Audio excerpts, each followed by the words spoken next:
Hello, welcome to our first podcast, and I'm speaking to you from South Petherton Community Hospital just after this month's board meeting, which took place in the hospital for the first time.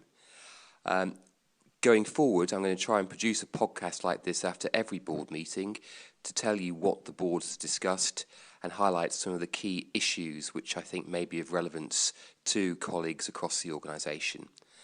As always, this month we received a detailed quality report outlining issues in relation to the quality of care we provide across our services. We also received reports regarding the Trust's finances and performance in general. I was particularly pleased to read that delayed transfers of care have decreased across the entire organisation, which is fantastic and a tribute to all the hard work of our staff in our inpatient services. The board also received a detailed report regarding the transformation plan for our CAM service. This was presented by Etna Bashford, who is Head of Division for Children and Young People. Etna highlighted that we now have funding for a single point of access, a community eating disorder service, new liaison posts, a participation worker, and also a website for children and young people. In addition to Etna's report, Andrew Sinclair presented a detailed report regarding our security management strategy, and this is about keeping both patients and staff safe.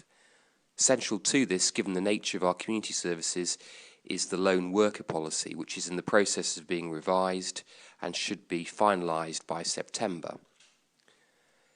Sue Flynn, who's Head of IMNT, presented a detailed update regarding the Trust's IMNT strategy, which is in its second year.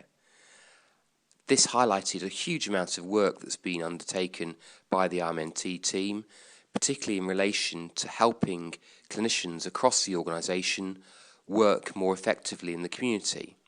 For example, we have acquired over 1,800 new Dell Ultrabooks, which are lightweight laptops which enable staff to work away from their sites.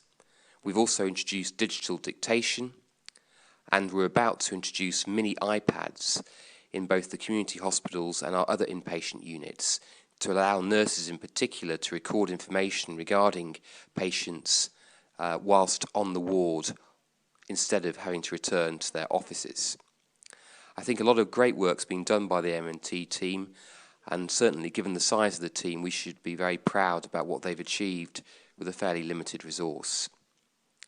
Our next board meeting will be at the end of September because we don't traditionally have a board meeting in August. The meeting will be on the 27th of September in Dillington House and will be followed by the Trust's annual general meeting. I just want to finish by highlighting to you that the first part of the board meeting is what's described as a meeting in public, and anyone can attend.